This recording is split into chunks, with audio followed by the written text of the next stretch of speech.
Hi, welcome to the Scale with Joy podcast. I am here with Bryan Klein of the Max Challenge. He is a leader in his organization. He started the company from scratch, and now they have, how many locations do you have open now, Bryan? We have 82 opened, and if it wasn't for this pandemic, we would have been at over 100 by the end of the year. But we're Yes. moving forward. We're marching forward. Yes, he is the person who started it all. Now he has moved into that leader CEO role, as many of us do when we start off as founders. And Bryan posted something to his Facebook page the other day, and I texted him immediately and I said, "Can we get you on the podcast fast?" And the reason why is because your leadership response and then your subsequent responses of the people that you lead was incredibly remarkable. And I wanted to ask you just to kind of start with, when did you know that we were going to go into a really significant economic downturn in a short period of time? And what were some of the initial steps that you took in response to that realization? Sure. So it was becoming increasingly obvious as the story continued to develop that the same situation that took place in Europe, that took place in China, that took place in Great Britain was now taking place in the United States. And as much as many of us, myself included, wanted to bury my head in the sand and say, yeah, hopefully this thing is going to subside. Hopefully it's going to just go away on its own. I knew deep in my heart that chances were this was going to take the same path as it did in these other countries.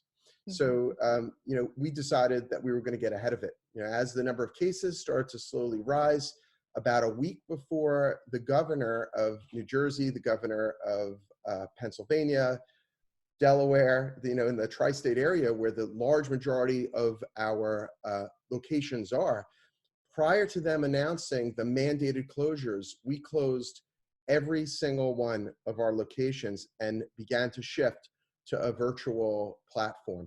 We did that because we felt a large degree of social responsibility, and we have rooms packed with people, 30, 40, 50, in some of our classes, 60 plus people, packed into the room. And our role in this whole thing is to help people be healthier and happier.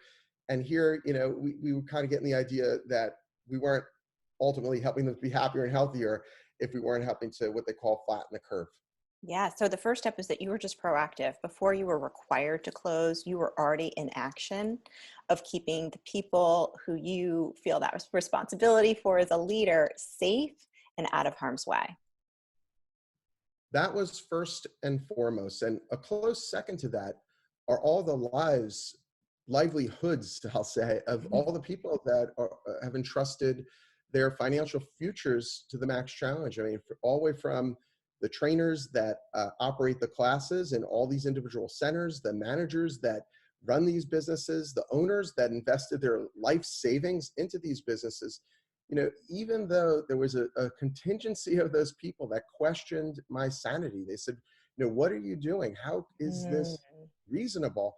I said, let's get ahead of this and be proactive and shift to an online platform on our terms. Let's not let the situation dictate the actions that we take, and let's get ahead of this by a week. Everybody's going to be doing this a week from now. Let's get ahead of it. It's going to be rough. There's going to be a lot of work. There's going to be some 24/7 days and nights in the coming days, but it's going to be well worth it because we're going to be ahead of the curve, and our customers, our members, are going to say thank you. And in business, to me, this incredible business that has been built, not just by me, but by all the incredible people I'm surrounded by, the franchisees, the corporate staff, it takes a village to create something so amazing. It's founded on the principle of delivering on your promise. Our promise is to help people be healthier and happier. And in a time like this, you're challenged. And the challenge is, are you going to stick to your corporate values? Are you going to stick to your mission statement when your back is seemingly against the wall? And I think it just putting that out there in that way, it was the opposite. They weren't, saying, how dare you close and all this. The members were literally pouring in with comments saying, thank you so much. You're putting us first. We really appreciate this. And it was really incredible to see. So many business owners are feeling that conflict between taking care of their community and the health of the people in their neighborhoods and their responsibility to their team members to keep everything afloat. And I know that that conflict can be really challenging and really probably difficult for somebody who's never been an entrepreneur to truly understand. And what you've done is successfully addressed both in such a short period of time, which is why I wanted to feature you here on this podcast so that other people could see what that looks like in terms of leadership and really be inspired by it. And tell me a little bit about, in addition to your customer's response, what some of the other responses that they had when you were so proactive in giving them an alternative solution.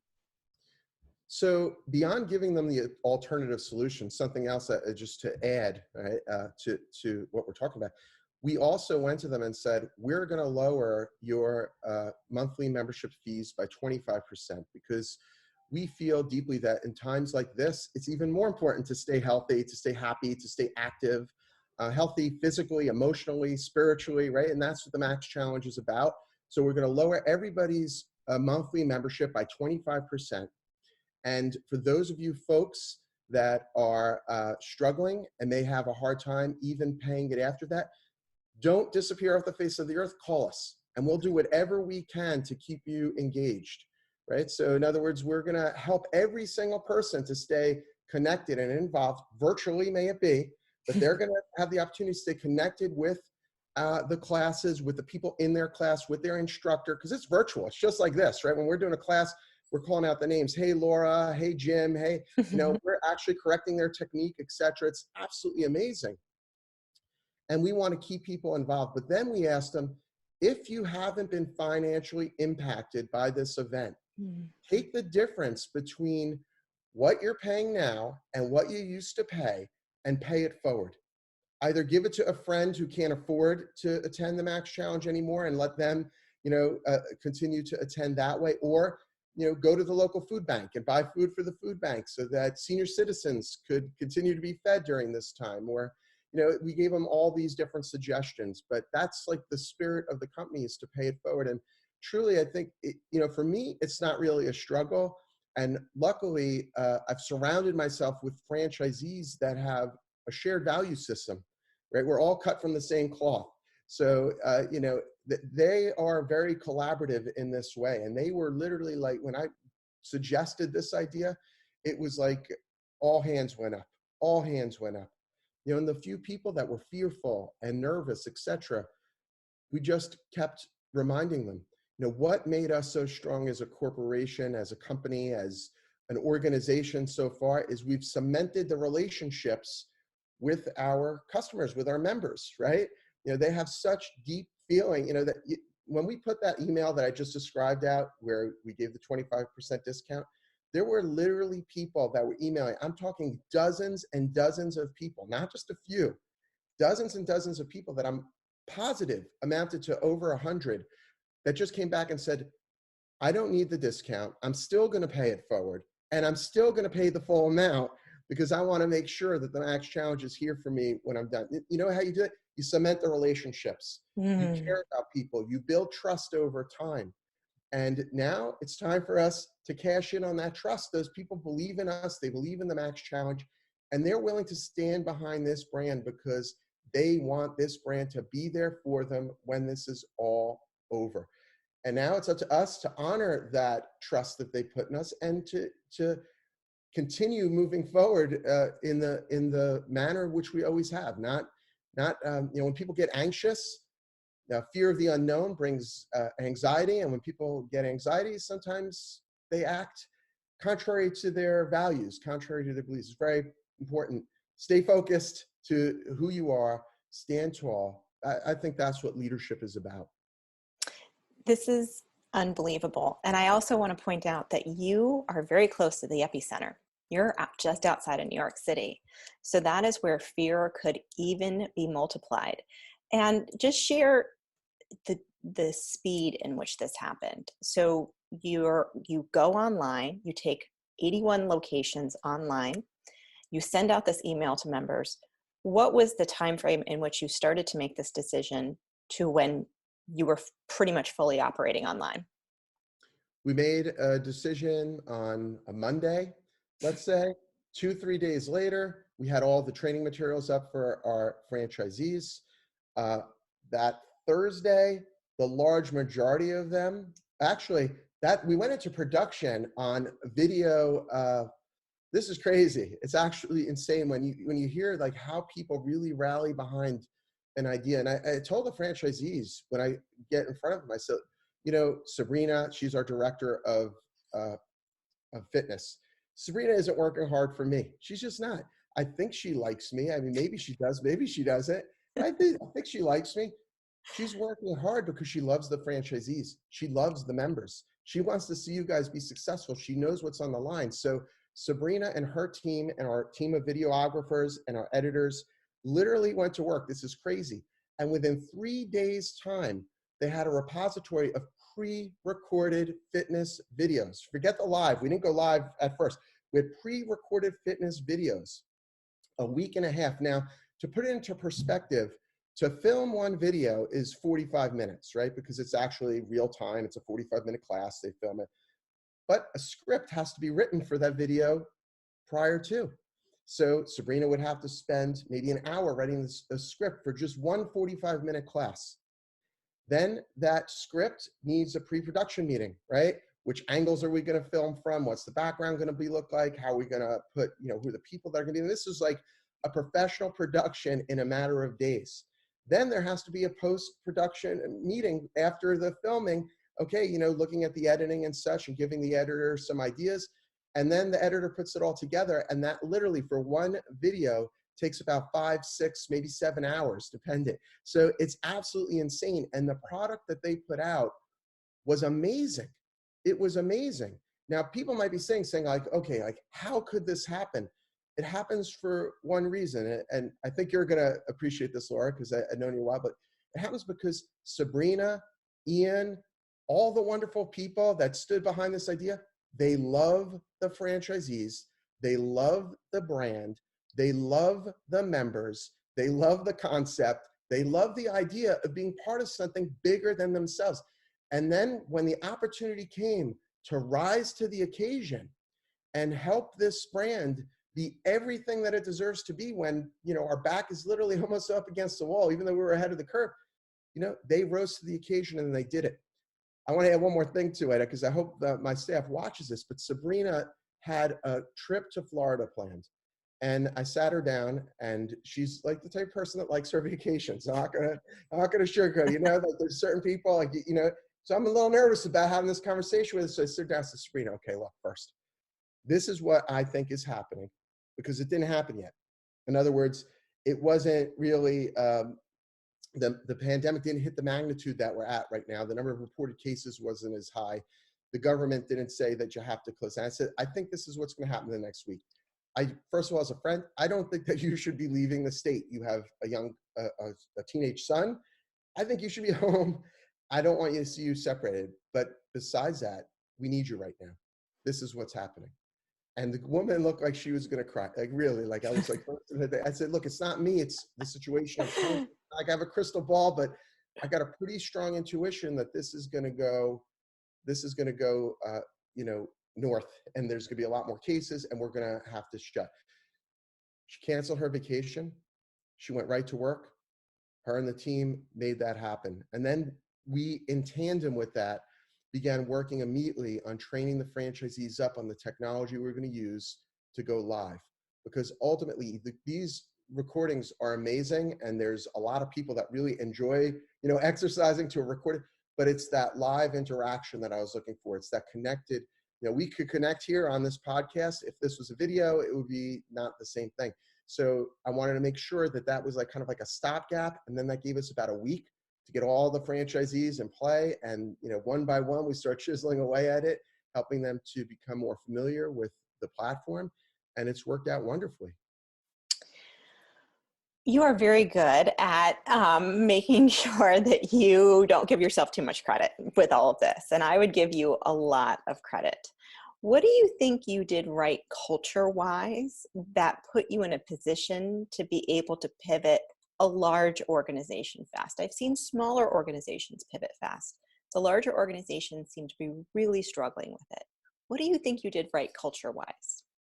Two things. Number one is the first thing that we look for in a franchisee is a growth mindset. That's number one, right? So, you have a fixed mindset, you have a growth mindset. And over the years, we've, you know, uh, every franchisee that we brought on board, okay, what makes this person successful? And it always comes back to first, does this person have a growth mindset? So we're very careful to take people on board that they do really have this growth mindset, that they're willing to step out of their comfort zone, they're willing to consistently learn, try new things, etc. So we've got a good group of people with a growth mindset that are looking to constantly improve themselves and their conditions, right? Number two is we have a very clear, documented set of corporate values that's also capped off at the top of it with what we call the higher purpose statement. And some people may call it a mission statement, but I like to call it a higher purpose statement.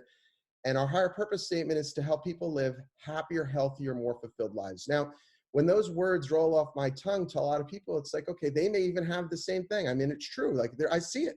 I see other fitness companies and says, we're going to help people live happier, healthier, more fulfilled lives. And they've got this gigantic poster, they got their coffee mugs, their mouse pads, it's all over. It's on the t-shirts and all this. However, when push comes to shove, right? We never had it on the wall. We never had it on our website. We didn't have it anywhere. You know where we had it? In our hearts. And then every person that comes in, I'm looking to see, is this person a culture fit? As a corporate employee, is it a culture fit?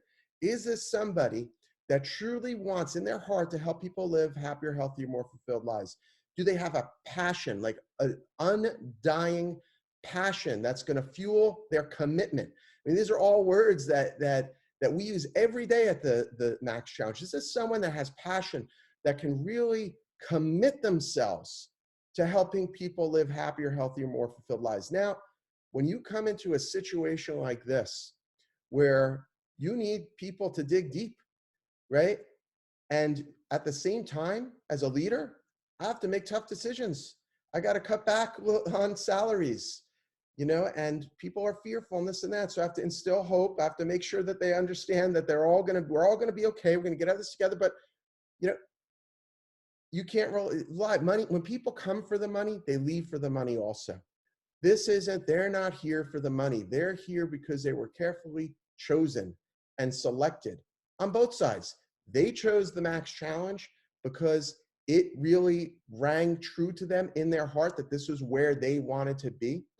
And we chose them because they were a person that we felt could deliver on the promise in an extraordinary manner. What would you say to a leader right now who realized that they may be underestimated the importance of a really strong set of core values? Or maybe they have people on their team that they thought had a growth mindset and they actually don't. They're putting up resistance. So they're saying, well, if we're going to implement a new program to bring 81 locations online, we need 6 months to plan it. We can't do that. How would you help that leader? How would you guide them in this moment? So number one is we all have values, right? They might not be written down. We didn't write ours down at first. I might have mentioned that a few seconds ago, but I didn't. I didn't write them down. I was in touch with them. I knew what was important to me. I knew the types of people that I wanted to surround myself with, and I was refining my ideas. I was writing them down. So I would begin doing that now. I would say in a pressure situation, you start seeing how people respond under pressure. Their true self comes out. Right? So you start to see the goodness. Like a friend of mine once said to me, he goes, when you're put under pressure, you got a choice. It's kind of like a piece of fruit. If it's a ripe piece of fruit, when you squeeze it, all the good stuff comes out. But if it's sour and if it's, been sitting around for a long time, you squeeze it and some nasty stuff is going to come out of there, right? So in this situation, you could start writing down, okay, this person, I see strength. I see leadership. I see commitment. I see consistency. Then I would do that every day for this period of time. Write down, what are the attributes that I think are most important? Look for those attributes in other leaders too, from other organizations. Write them down. And then when you wake up in the morning, start living out those values. As an example, every day at 1 o'clock, without fail, Monday through Friday, no Saturday and Sunday, but Monday through Friday at 1 o'clock during this period of time, without question, we have a company-wide Zoom meeting. And when I tell you there's over 100 people on this meeting, it's absolutely amazing. And it is a mastermind meeting. Now, there are days where my body and my mind is telling me, delegate this to somebody else just for today. Take a break. Don't do this. I mean, we're going into our third week because of the way that, we took that action earlier. So we're ending our third week now, right? So it's been, 15 days straight. It starts to get stale. You got to start coming up with new ideas. I said, let me get somebody else to do this for one day. But then I realized, what are the leadership attributes that I need to display? Strength, consistency. I need people to trust me. Trust happens when you do what you say that you're going to do, from the smallest thing to the biggest thing. Then there's takeaways from those meetings. People have questions. They say, can we get this vendor bill reduced? Can we get this item reduced? Can you help us manage our cash flow? And then by the end of the day, I do a Facebook Live and I say, these are the answers to your questions for the day. If I don't have an answer, I say, folks, I don't have an answer to that particular question, but I should have an answer to you by Friday at noon or whatever it is, right? The vendor's getting back to me, etc. So, start living out the values: consistency, passion, faith, whatever the values are that you deem as being appropriate, right? But start building incredible levels of trust with your people right now. And this is the best time to do it, actually. There's incredible opportunity all around us if you just look for it.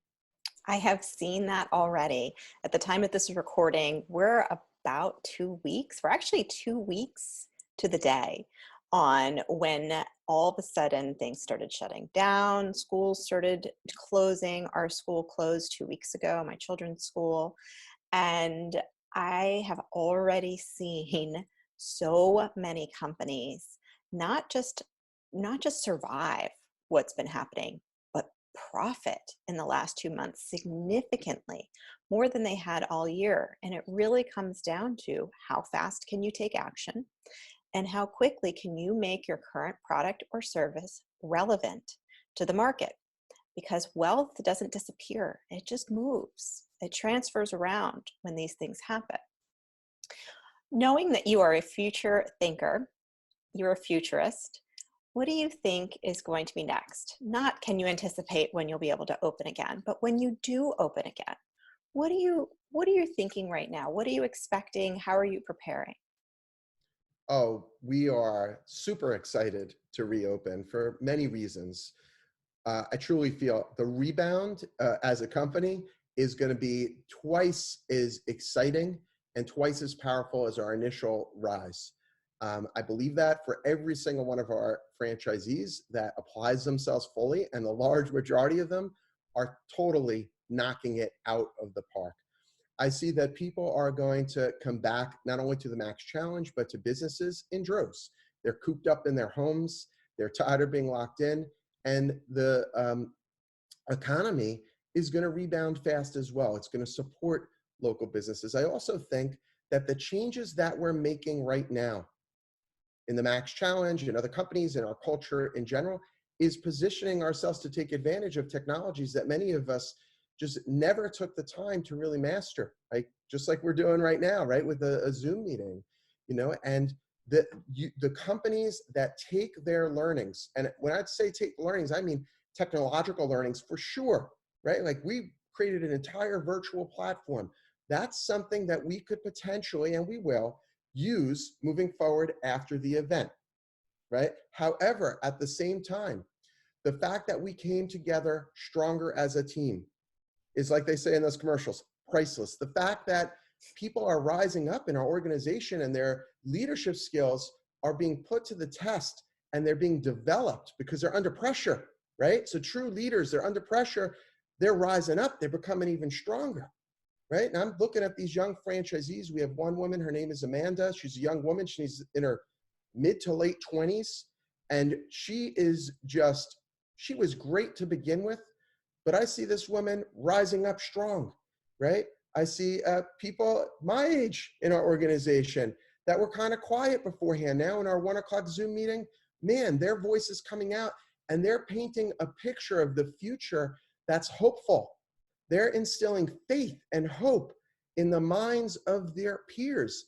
Now, that's a skill that that person is going to have and bring to their business, bring to the Max Challenge as a whole, bring to their community, that is literally priceless, right? And this situation is what we make of it. And if we focus on all these opportunities that are abound, right, we are going to come out of this stronger beyond a shadow of a doubt. Everyone that takes, we should all be taking full advantage of this time, not just to better our companies through, the technology and all the other things that are available, but to better ourselves and position ourselves for a rebound that is second to none.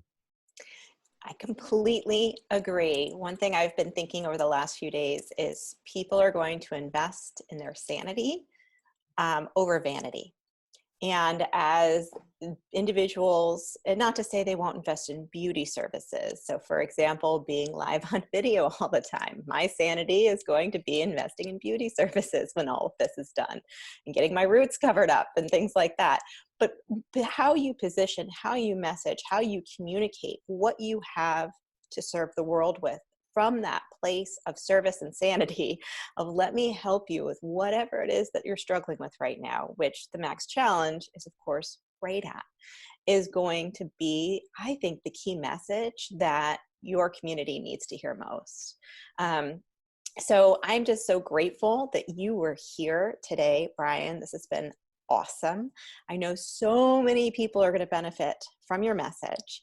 And just remind me of your site again, just to make sure that I have it right in case anybody wants to learn more about the Max Challenge and either being an owner or being part of the membership community. Very easy. It's themaxchallenge.com. Very easy. I thought it was. And all of our information will come up that way too. Wonderful. Well, thank you, Bryan, for being here. I really appreciate it. And again, I know that your message is going to help so many people. Thank you, Laura. I really appreciate it.